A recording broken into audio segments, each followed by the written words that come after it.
ปฏิวัติลาวชาวลาวบ่มีวันหลงลืมใดชีวิตไว้นำพักเราสร้างเจ้าบ่มีวันไหนหมดใจก็คือดวงจันทร์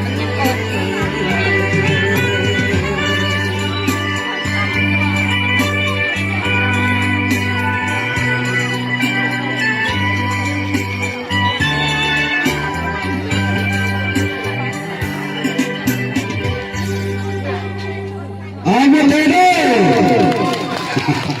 บุญจังบุญจังบุญจังแห่งบุญจังเราเด้อ